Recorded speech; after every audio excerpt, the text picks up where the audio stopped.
കേന്ദ്ര സർക്കാരിൻ്റെ 2025-26 വർഷത്തെ ബജറ്റ് കേന്ദ്രമന്ത്രി നിർമ്മല സീതാരാമൻ അവതരിപ്പിച്ചു കഴിഞ്ഞു. BJP ഭരിക്കുന്നതും സഖ്യകക്ഷികളുമായി ഭരണത്തിൽ ഏർപ്പെട്ടിരിക്കുന്നതുമായ സംസ്ഥാനങ്ങൾക്ക് വാരിക്കോരി നൽകിയ ഈ ബജറ്റിൽ പക്ഷേ ചില BJP അനുകൂല സംസ്ഥാനങ്ങൾക്ക് കൈപൊള്ളി. അക്കൂട്ടത്തിലൊന്നാണ് തെലുങ്ക് ദേശം പാർട്ടി ഭരിക്കുന്ന ആന്ധ്രാപ്രദേശ്. ക്രൂരമായ അവഗണന എന്നാണ് ആന്ധ്രാപ്രദേശിനോടുള്ള ബജറ്റിലെ സമീപനത്തോട് പ്രതിപക്ഷം പ്രതികരിച്ചിരിക്കുന്നത്. ബീഹാറിന് ബൊനാൻസ, ആന്ധ്രയ്ക്ക് ആനമുട്ട എന്ന വിമർശനവും വന്നുകഴിഞ്ഞിരിക്കുന്നു. TDPയുടെ സഹായത്തോടെയാണ് കേന്ദ്രത്തിൽ BJP സർക്കാർ ഉണ്ടാക്കിയിരിക്കുന്നത്. എന്നിട്ടും ബജറ്റിൽ ബീഹാറിനോട് കാണിച്ച അനുകമ്പയൊന്നും ആന്ധ്രയോട് നിർമ്മല കാണിച്ചില്ല എന്നതാണ് പരാതി.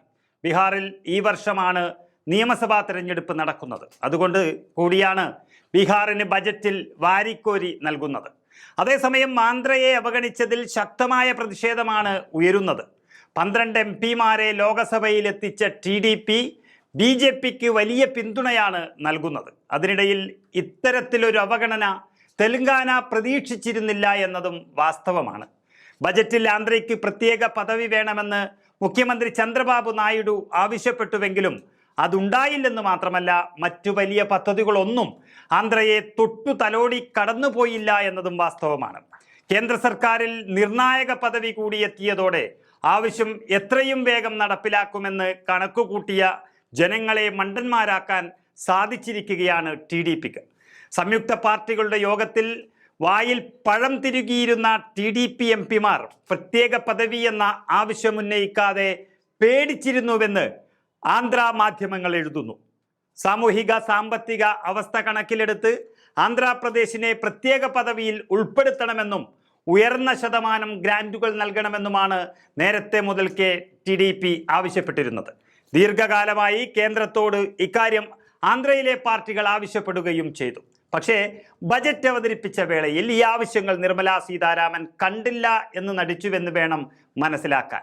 ഏകീകൃത ആന്ധ്രാപ്രദേശിനെ 2 സംസ്ഥാനങ്ങളായി വിഭജിച്ച ആന്ധ്രാപ്രദേശ് പുനഃസംഘടനയ്ക്ക് തൊട്ടു പിന്നാലെ ആന്ധ്രാപ്രദേശ് സംസ്ഥാനത്ത് 5 വർഷത്തേക്ക് പ്രത്യേക പദവി നൽകാമെന്ന് അന്നത്തെ പ്രധാനമന്ത്രി മൻമോഹൻ സിംഗ് രാജ്യസഭയിൽ നടന്ന ഒരു ചർച്ചയിൽ പറഞ്ഞിരുന്നു.